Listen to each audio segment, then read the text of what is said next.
Morning time లేనప్పుడు quick గా అయిపోవాలంటే ఈ కర్రీ ఒకసారి ఇలా ట్రై చేసి చూడు. వెన్నెల సోనా నేను చేరగరానా నీ సొగసే కవిత కీర్తనలే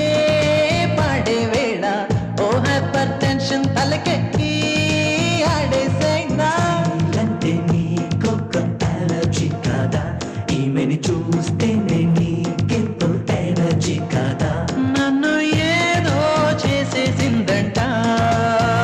Come on baby, don't do this baby